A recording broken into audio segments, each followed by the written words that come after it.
Giving it a try. Trying to do that two finger stuff. It's been like 20 or 30 years since I've tried to do it. When I first started playing a banjo, that's the way I was playing it, two finger style, but it seems nowadays like it's starting to get popular again. The reason I was doing it like that then is because I didn't know any better. I didn't have any friends that played banjo, so I just started trying to figure it out on my own, and that's the way I thought people was doing it. So anyway, nowadays I've been listening to a lot of different stuff, realizing that a lot of people's realizing now that a lot of that old time music, two finger style playing, was just as popular as clawhammer playing, really. And it was a real mixture of stuff going on back then. A lot of people was playing two finger style mixed together with clawhammer, playing with the back of the fingernail, picking up with the finger, and just a real mixture of stuff happening. And I've been trying to do some different stuff. It's just fun to try to play it song all different kinds of ways. One thing I've been trying to work on is that thing Pete Seeger does all the time. It's like clawhammer, except you pick up instead of down with the backing. Now you pick down on parts of it, but you pick up also. So, and I used to have a tape that Ralph Stanley was teaching banjo instruction on, and he was talking about doing that, mixing that in there. So I've been messing with that. It goes kind of like this. Now this banjo, if you want to try to play any of this crap that I'm playing, you'll have to tune up with me, because I didn't use a tuner, and I don't know where it's at. It's just somewhere. So here's the notes if you want to try to practice this.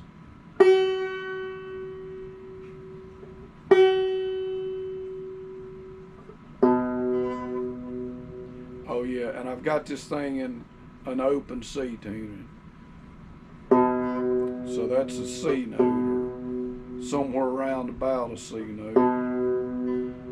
Probably low, I'm probably down. I think it was a good bit low last time. And that's a G note, or somewhere around about. We'll call it a G. And then I got another C, like, so it's like a double C tuning. And then I brought that note up to E.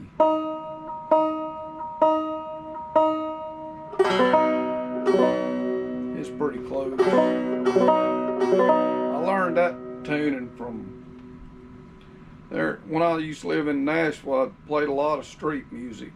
And there was this dude that TV show it used to come on, I think it was called The Wild Man or something like that.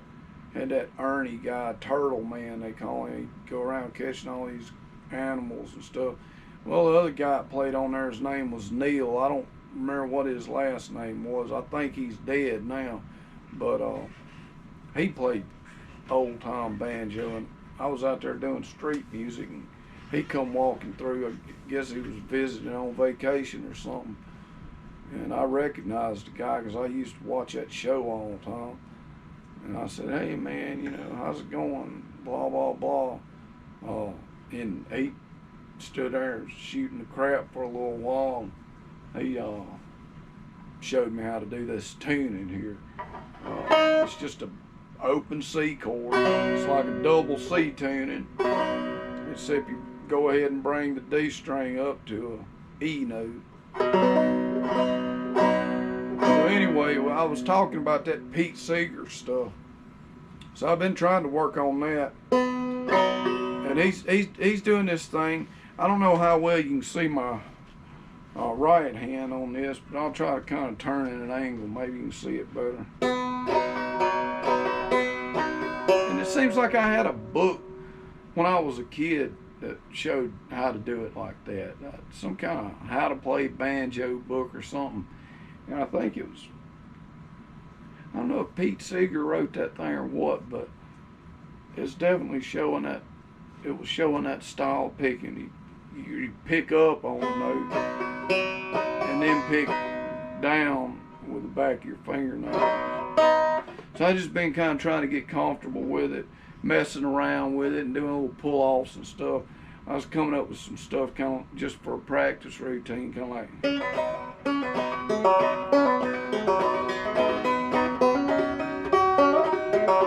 You can see I ain't got the hang of it yet. To me, it's so much easier to play down with the back of the fingernail, but I really want to get the hang of it. So.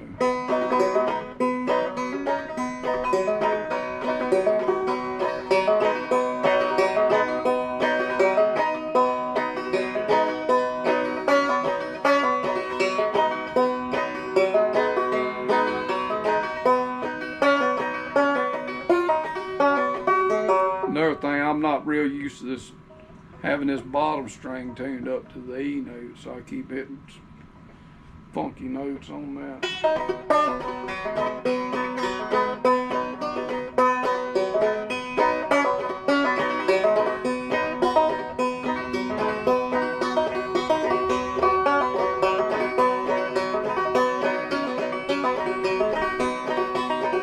There's some old dude on YouTube that was showing how to do that. I can't remember what his name was, but you can type in how to play Pete Seeger style banjo, and I'm sure it'll pop right up. You'll recognize him. He's an older dude. He's got like a hat on or something. He's sitting there singing and showing you how to do it and all that crap. But I'm going to keep working on it and try to come up with something with that.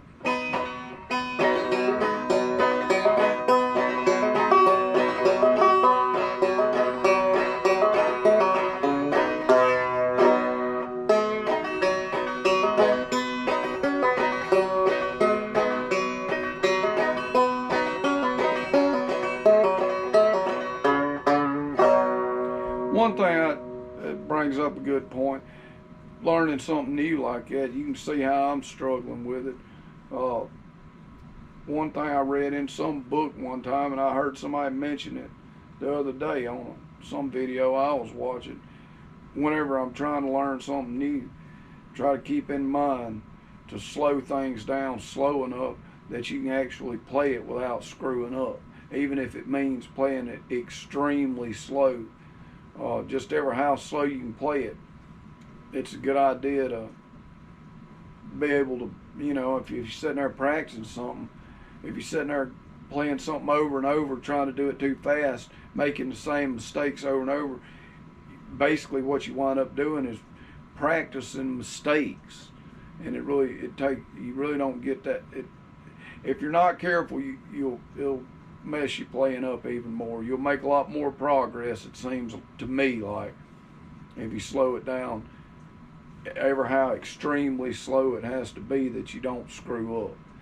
Even if, like with that type of stuff that I'm doing there, it means just focusing on, you know, playing that C note and you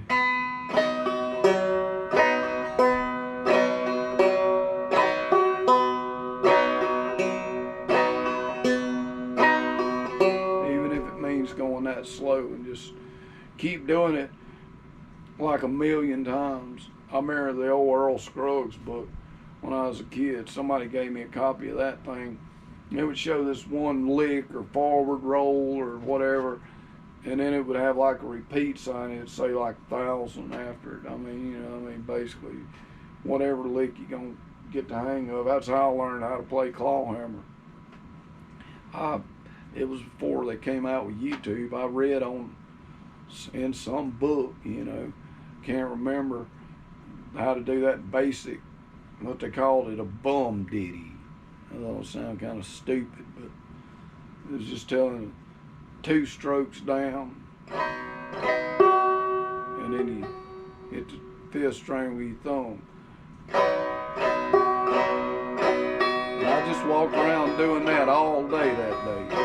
And by God, by the end of the day, I had a feel for it, and I've been playing it ever since.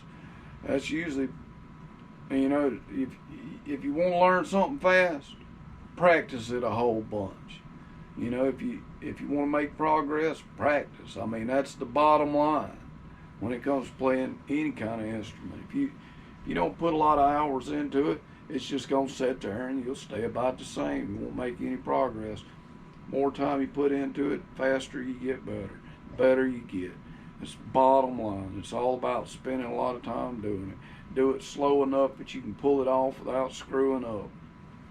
So, you know, I might as well add that little instruction in here for anybody that wants to learn how to play clawhammer banjo. You know, I just showed you that basic strum. It goes like this.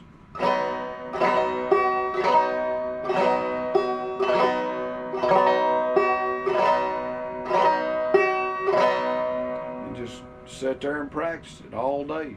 2 or 3 days, a week, a month, ever how long it takes till it feels comfortable.